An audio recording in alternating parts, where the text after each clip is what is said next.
Bienvenue à vous dans cette vidéo du commentaire de l'évangile du jour.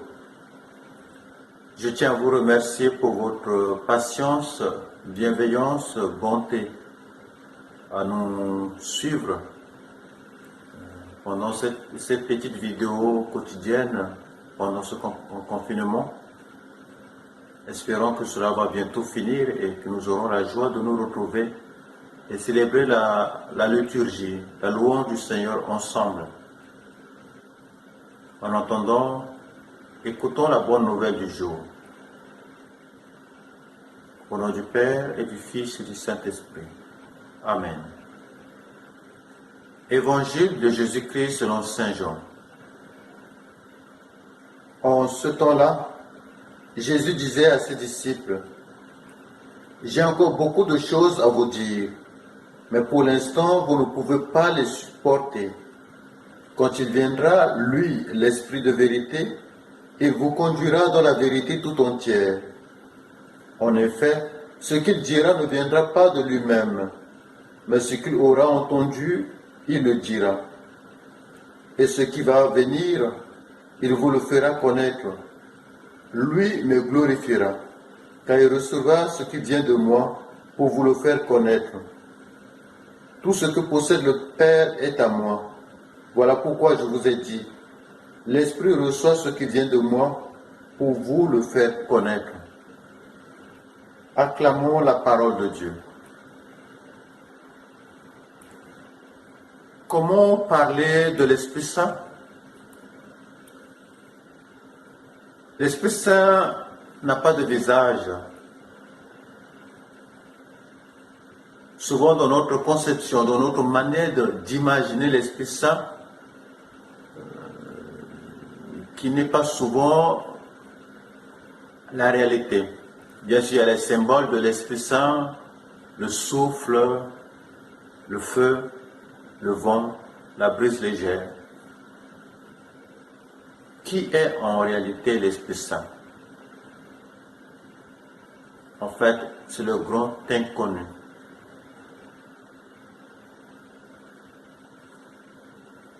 Je n'aurais pas l'audace de Saint Paul qui, dans la première lecture d'aujourd'hui, quand il est arrivé à Athènes, en parcourant la ville d'Athènes, il découvre beaucoup d'autels consacrés aux dieux.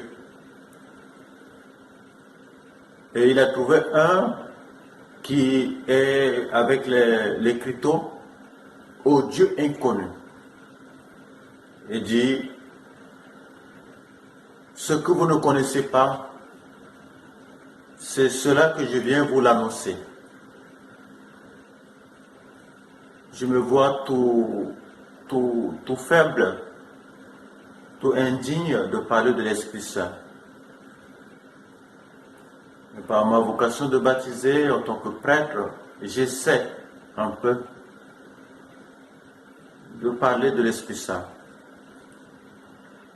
Jésus dit, lorsque viendra l'Esprit de vérité, il vous conduira la vérité tout entière.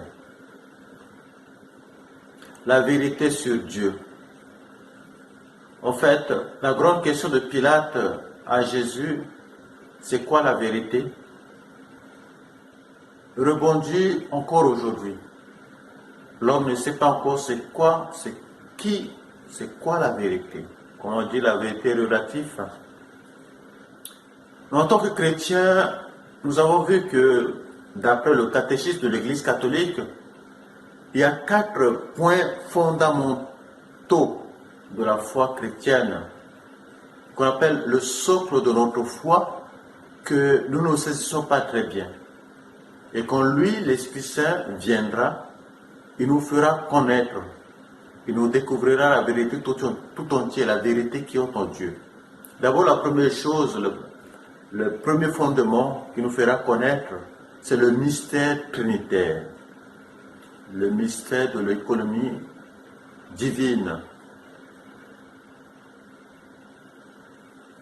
Ensuite, le mystère ou nous fera connaître l'incarnation du Fils de Dieu. Ça reste un mystère pour nous, encore aujourd'hui.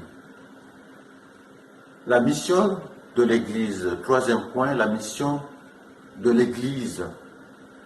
Par mon baptême, par votre baptême, je suis l'Église, vous êtes l'Église. L'Église n'est pas que ce baptême où nous nous réunissons, où par malheur, ce temps de Covid-19, on n'est pas unis dans l'Église.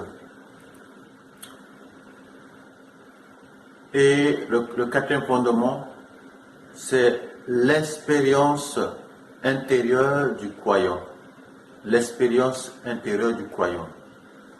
L'Esprit Saint est le maître intérieur du croyant, celui qui guide, celui qui conduit le croyant. L'Esprit Saint meut, du verbe mouvoir, le chrétien. Saint Paul a dit qu'il n'a pas l'Esprit du Christ ne lui appartient pas. En réalité, qui n'a pas l'Esprit Saint n'appartient pas à Dieu. Vous voyez que dans notre esprit, c'est notre esprit qui nous fait agir. Et ainsi, celui qui a l'Esprit de Dieu, il sera conduit par l'Esprit de Dieu. En fait, sans l'Esprit Saint, on est coincé. On est constipé, permettez-moi le terme. On cherche des courbatures. On se fait souffrir. Mais celui qui nous donne cette agilité, cette audace à témoigner de notre foi, à agir en tant que chrétien. Combien de fois dans notre vie chrétienne, on voit qu'on est tiède, qu'on a peur, on est peureux souvent dans notre foi, on a peur de témoigner. Mais vraiment, en ce temps de préparation de la Pentecôte, invoquons, demandons l'aide de l'Esprit Saint, qui nous accompagne chaque jour, chaque instant. Demandons son conseil. Il est le consolateur. Il est l'avocat, celui qui est toujours à côté de nous pour nous accompagner dans notre vie de chrétiens, vie terrestre, jusqu'à la terre promise, jusqu'au face-à-face avec Dieu.